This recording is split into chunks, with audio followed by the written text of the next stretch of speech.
I once had the misfortune of being rescued by the Growl. My ship was on her last legs.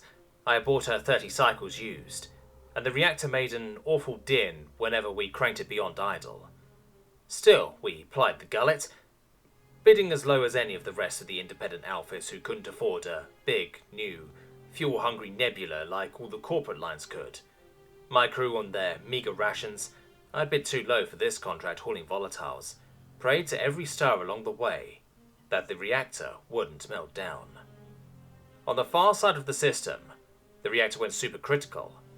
A few moments later it decided to ingest the whole coolant pump assembly after guzzling the last of the reserve coolant. With power spiking, I ordered my people to abandon ship. There was no use sticking around when it melted through its containment and poked the cargo hold packed with explosives. An ugly Growl frigate lurking around for pirates answered the distress call from our little lifeboat. They beamed wolfish grins at us as they pulled us aboard. There were no concerns for our well-being after we just escaped an exploding freighter with our tails and tentacles singed. They had only one thing to say to us: pay up. I paid them handsomely for their services rendered. It was certainly more money than they ever got from capturing pirates as prizes. That was the law of the gullet. If you wanted someone to go out of their way to help you, you had to pay up. The rescue wiped out what little I had left over after buying the old rust bucket, and then some. I had to borrow some money from a Teleri loan shark just to make sure the Growl didn't hunt me down across the station and repossess the life they'd saved. I took a job as a crewmate aboard a little ship called Featherweight, which flew like a ton of bricks, no longer able to afford the captain's chair, and eager to flee my new creditor. Lucky for me, the Featherweight only saw the gullet once or twice a cycle. She operated where the corporate lines deemed it was too unprofitable to go: the alley. If you thought the magnetic storms in the gullet were bad, try the alley. Featherweight spent more money on replacing fried computer chips than fuel.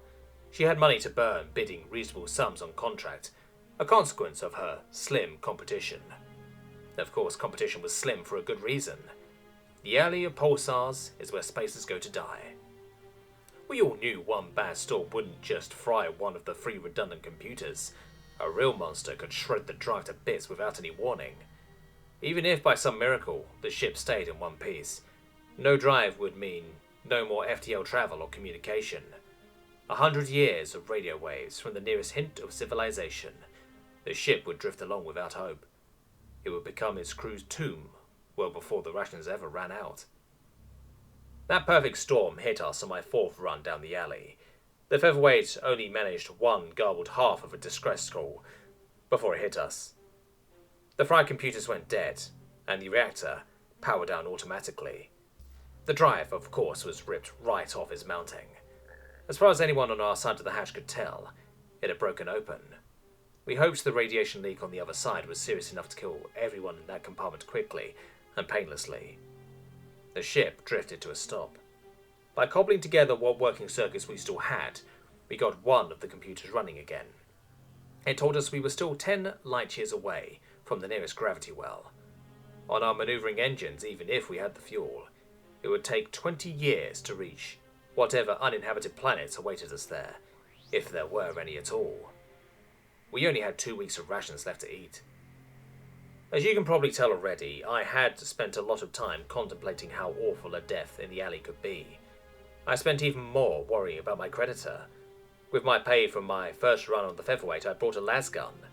Not to point it at the loan shark. I'd never had a violent bone in my body. No. I bought it if the time ever came to put it to my own head and pull the trigger. On the crippled ship, it felt like that time had come. I retrieved the gun from my personal locker. I was sitting on my bunk, turning it over. It seemed like a lot less suffering than slowly starving to death with no one to hear my cry for help. Or worse yet, to be forced to string out the rations a few weeks longer with the flesh of my crewmates. The cold muzzle pressed against my temple. I swallowed. I felt the trigger click. I pulled the trigger again and again. I looked the gun over. I saw the hole in the grip where the capacitor was supposed to be. In my haste to arm myself, I had never bought one. My trembling claws threw the gun down in disgrace. I thought at that moment that there would be no saving me from the slow, terrifying death I dreamed. But right as I was about to burst into tears, the intercom crackled with hope. A ship called the Constellation was coming to save us from the other end of the alley, the Terran end.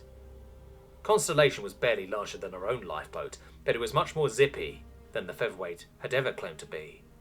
Its crew of round-faced apes were all carrying smiles and no wolfish grins.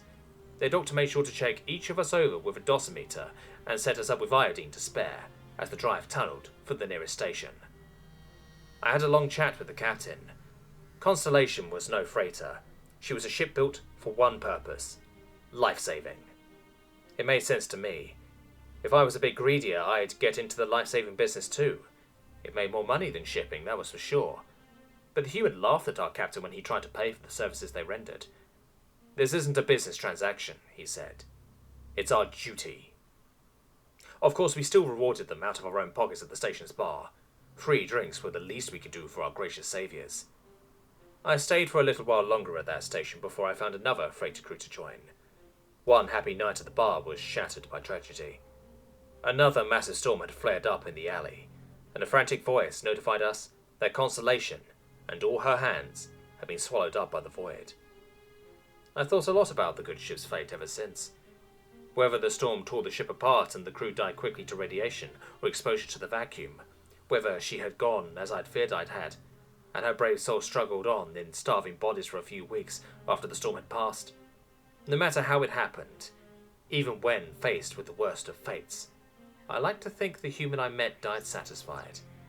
After all, he told me he lived by the Lifesaver's motto: you have to go out. You don't have to come back.